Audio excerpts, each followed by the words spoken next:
श्री सत्यनारायण भगवान की व्रत कथा।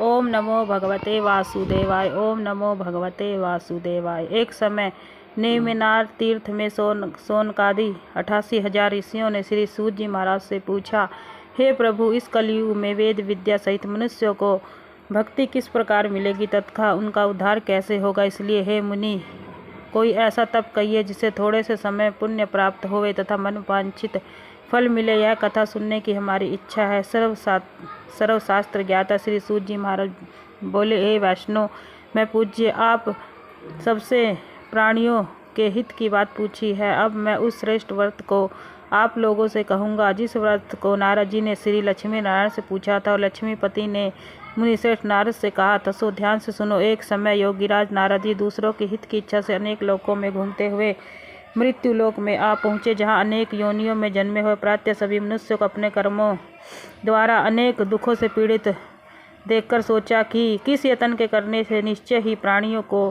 के दुखों का नाश हो सकता है। ऐसा मन में सोचकर विष्णु लोक को गए। वहाँ श्वेत वर्ण और 4 भुजाओं वाले देवों के इस नारायण को देखकर, जिनके हाथों में शंख चक्र गदा और पद्म थे तथा वनमाला पहने हुए थे, स्तुति करने लगे। हे भगवान, आप अत्यंत शक्ति से संपन्न हैं। मन तथा वाणी भी आपको नहीं पा सकती। आपका आदि मत अंत भी नहीं है। निर्गुण स्वरूप सृष्टि के आदि भूत व भक्तों के दुखों को नष्ट करने वाले हो, आपको नमस्कार है। नारद जी के इस प्रकार की स्तुति सुनकर विष्णु भगवान बोले, हे मुनि श्रेष्ठ, आपके मन में क्या है? आप किस काम के लिए आपका आगमन हुआ है? निसंकोच कहो। श्री नारद मुनि बोले, मृत्यु लोक में सब मनुष्य जो अनेक योनियों में पैदा हुए हैं, अपने अपने कर्मों के द्वारा अनेक प्रकार के दुखों से दुखी हो रहे हैं। हे नाथ, मुझ पर दया रखते हुए बताइए कि उन मनुष्यों के सब दुख थोड़े से ही प्रयत्न से कैसे दूर हो सकते हैं? श्री भगवान जी बोले, हे नारद, मनुष्यों की भलाई के लिए तुमने बहुत अच्छी बात पूछी है। जिस काम के करने से मनुष्य मोह से छूट जाता है, मैं वह कहता हूँ, सुनो। बहुत पुण्य देने वाला स्वर्ग तथा मृत्यु लोक दोनों में दुर्लभ एक उत्तम व्रत है। आज मैं प्रेमवश होकर तुमसे कहता हूँ, सत्यनारायण का यह व्रत अच्छी तरह विधि पूर्वक करके मनुष्य आयु प्रयत्न यहाँ सुख भोग कर मरने पर मोक्ष को प्राप्त होता है। श्री भगवान के वचन सुनकर नारद मुनि बोले कि इस व्रत का फल क्या है, क्या विधान है और किसने यह व्रत किया? सो दिन या व्रत करना चाहिए, विस्तार से कहिए। भगवान बोले, दुख शोक आदि को दूर करने वाला, धन धान्य को बढ़ाने वाला, सौभाग्य तथा संतान को देने वाला यह व्रत सब स्थानों में विजय दिलाने वाला है। भक्ति संतान को देने वाला यह व्रत सब स्थानों पर विजय करने वाला है। भक्ति और श्रद्धा के साथ किसी भी दिन मनुष्य सत्यनारायण भगवान का प्रातःकाल के समय ब्राह्मणों और बंधुओं के साथ धर्मपरायण होकर पूजन करे। भक्ति भाव से नैवेद्य, केले का फल, घी, दूध और गेहूं का चूर्ण अवश्य ले। गेहूं के अभाव में साठी का चूर्ण, शक्कर, गुड़ लेवें और सब भक्षण योग्य पदार्थ जमा करके भगवान को अर्पण कर देवें और बंधुओं सहित ब्राह्मणों को भोजन करावें। तत्पश्चात सब यह भोजन करें। नित्य गीत आदि का आचरण कर सत्यनारायण भगवान का स्मरण करते हुए समय व्यतीत करें। इस तरह व्रत करने पर मनुष्य की इच्छा निश्चय ही पूरी होती है। विशेषकर कलिकाल में भूमि पर यही मोक्ष का सरल उपाय है। बोले श्री सत्यनारायण भगवान की जय। दूसरा अध्याय। सूत जी बोले, हे ऋषियों, जिसने पहले इस समय में इस व्रत को किया उसका इतिहास कहता हूँ, ध्यान से सुनो। सुंदर काशीपुरी नगरी में अत्यंत निर्धन ब्राह्मण रहता था। वह भूख और प्यास से बेचैन हुआ नित्य पृथ्वी पर घूमता था। ब्राह्मणों के प्रेम करने वाले भगवान ने ब्राह्मण को दुखी देखकर बूढ़े ब्राह्मण का रूप धर के उसके पास जाकर आदर से पूछा, हे विप्र, नित्य दुखी होकर पृथ्वी पर क्यों घूमता है? श्रेष्ठ ब्राह्मण, यह सब मुझसे कहो, मैं सुनना चाहता हूँ। ब्राह्मण बोला, मैं निर्धन ब्राह्मण हूँ, भिक्षा के लिए पृथ्वी पर घूमता हूँ। हे भगवान, यदि आप इसका उपाय जानते हैं तो कृपा करके कहो। वृद्ध ब्राह्मण बोला कि सत्यनारायण भगवान मनवांछित फल देने वाले हैं, इसीलिए हे ब्राह्मण तू उनका पूजन कर, जिसके करने से मनुष्य सब दुखों से मुक्त होता है। ब्राह्मण को व्रत का सारा विधान बताकर बूढ़े ब्राह्मण का रूप धारण करने वाले सत्यनारायण भगवान अंतर्ध्यान हो गए। इस व्रत को वृद्ध ब्राह्मण ने बताया था, मैं उसको करूँगा, यह निश्चय करके उसे रात को नींद भी नहीं आई और सवेरे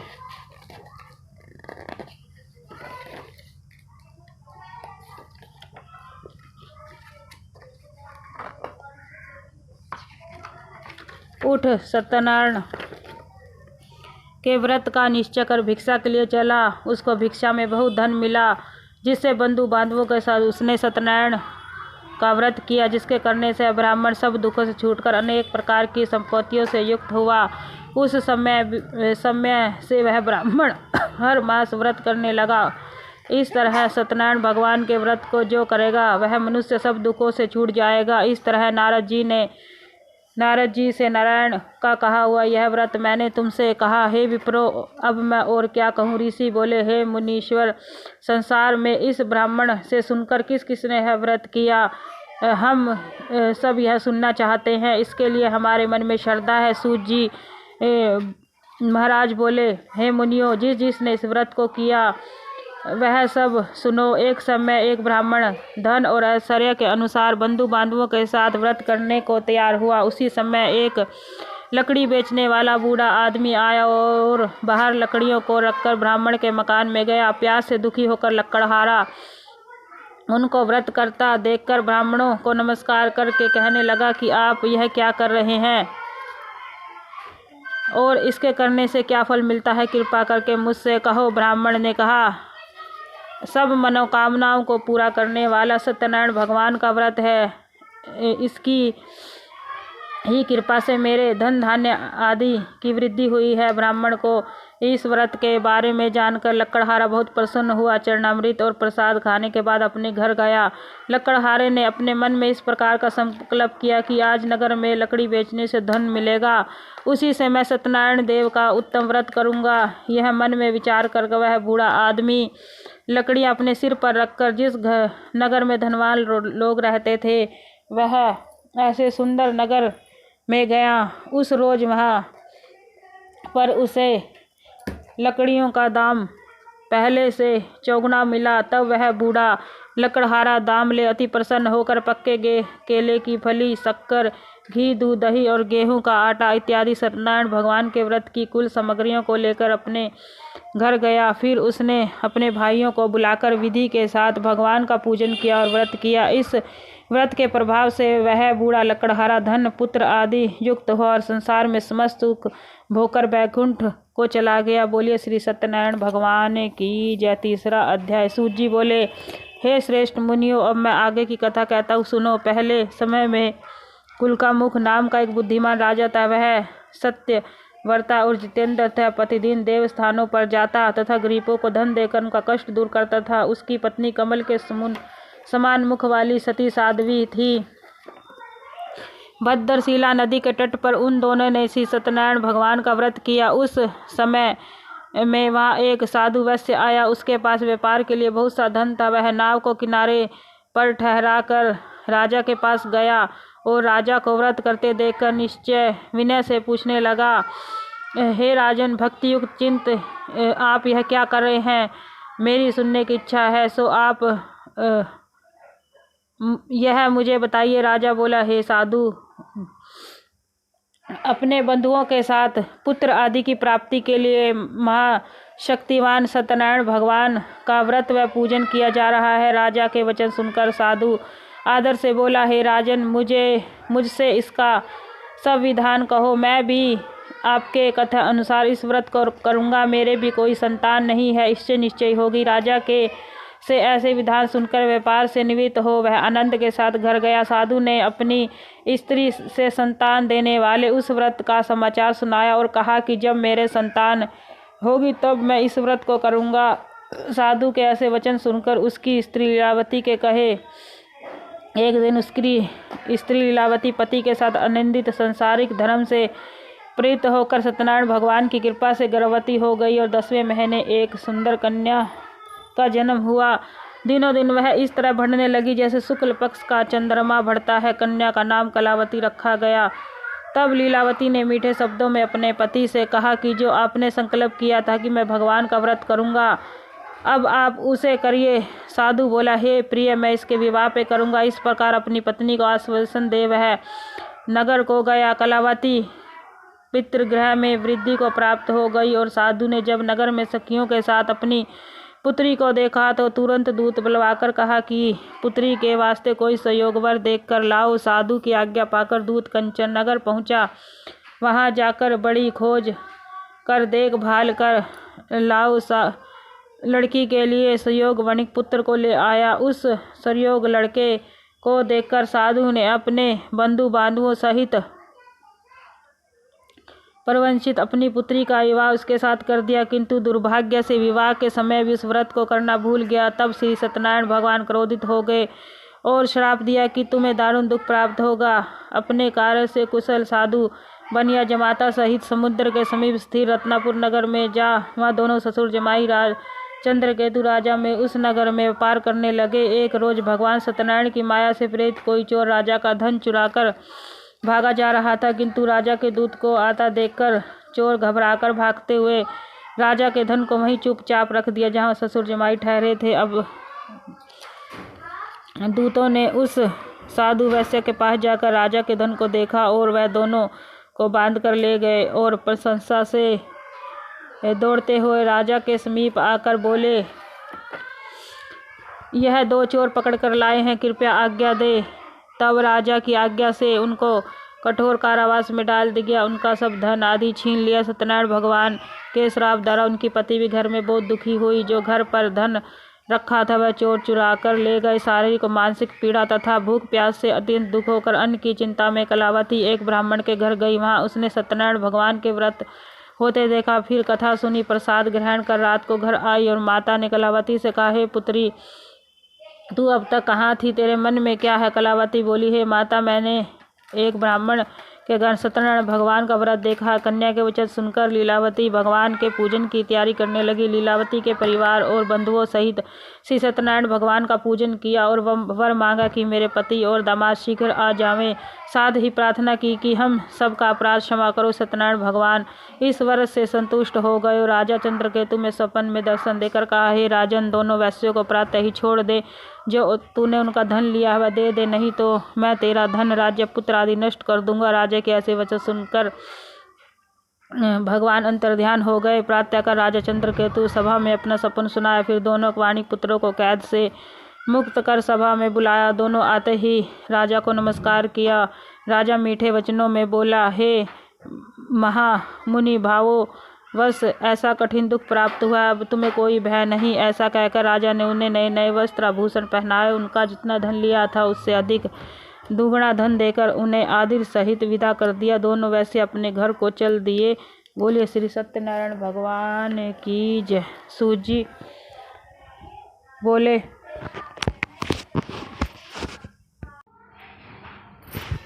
बोले श्री सत्यनारायण भगवान की जय। सूत जी बोले, वैश्य मंगलाचार करके यात्रा आरंभ की और अपने घर को चला। उसके थोड़ी दूर निकल पे दंडी वेशधारी सत्यनारायण ने पूछा, हे साधु, तेरी नाव में क्या है? अभिमानी वणिक हंसता हुआ बोला, हे दंडी, आपके पूछते हैं मेरे क्या धन लेने की इच्छा है? मेरे नाव में तो बेल पत्ते भरे हैं। वैश्य का कठोर वचन सुनकर भगवान ने कहा, तुम्हारा वचन सत्य हो दंडी। ऐसा कहकर वहाँ से दूर चले गए और कुछ दूर जाकर समुद्र के किनारे बैठ गए। दंडी ने के जाने पर वैश्य ने नृत्य किया करने के बाद नाव को ऊंची उठी देखकर अचंबा किया। नाव में बेल पत्ते आदि देखकर मूर्छित हो जमीन पर गिर पड़ा।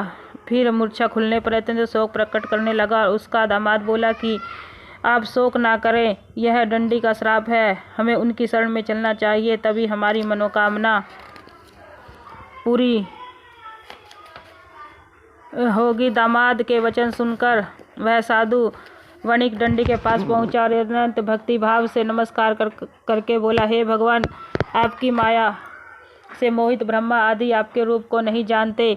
तब मैं अज्ञानी कैसे जान सकता हूँ। आप प्रसन्न होइए, मैं सामर्थ्य अनुसार आपकी पूजा करूँगा। मेरी रक्षा करो और पहले के समान मेरी नौका में धन भर दो। उसके भक्तियुक्त वचन सुनकर भगवान प्रसन्न हो गए, उसकी इच्छा के अनुसार वर देकर अंतर ध्यान हो गए। तब उन दोनों ने नाव को आकर देखा कि नाव धन से परिपूर्ण है। फिर वह भगवान सत्यनारायण का पूजन कर साथियों सहित अपने नगर को चला। तब अपने नगर के निकट पहुंचा। तब दूत ने को घर भेजा। दूत ने साधु के घर आकर उसकी स्त्री को नमस्कार कहा कि साधु अपने दामाद सहित इस नगर के समीप आ गए हैं।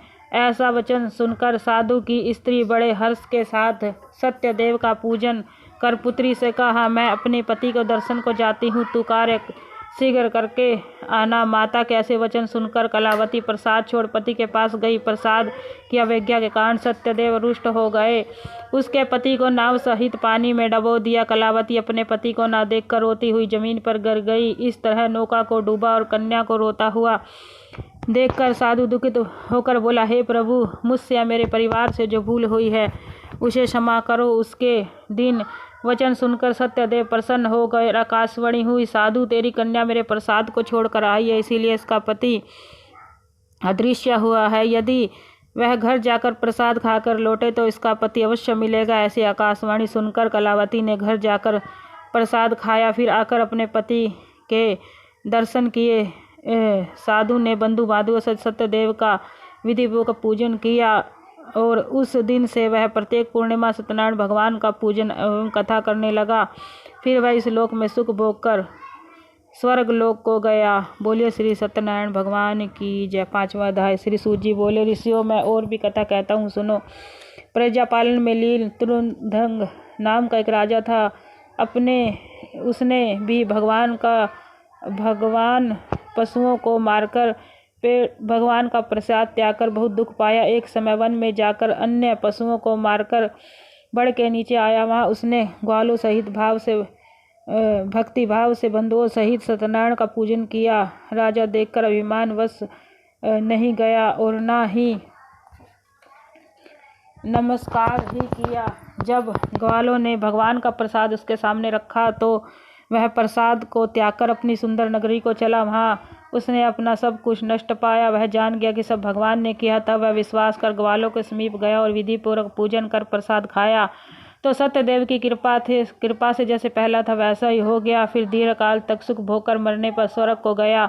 जो मनुष्य परम दुर्लभ व्रत को करेगा भगवान की कृपा से उसे धन धान्य की प्राप्ति होगी तथा सब मनोरथ पूर्ण होकर अंत में बैकुंठ धाम को जाता है। जिन्होंने पहले इस व्रत को किया उसके दूसरे जन्म की कथा कहता हूँ। वृद्ध सनातन ब्राह्मण ने सुदामा का जन्म लेकर मोक्ष को पाया। कुलमुख नाम का राजा दशरथ होकर बैकुंठ को प्राप्त हुआ। साधु नाम के वैश्य ने मोरध्वज बनकर अपने पुत्र को आरे से चीरकर मोक्ष को प्राप्त किया। महाराज त्रिंगध्वज ने सव्य भू होकर भगवान में भक्ति युक्त धर्म पर मोक्ष प्राप्त किया। बोलिए श्री सत्यनारायण भगवान की जय। अगर मेरी कथा अच्छी लगी हो तो प्लीज़ लाइक और सब्सक्राइब जरूर कर देना।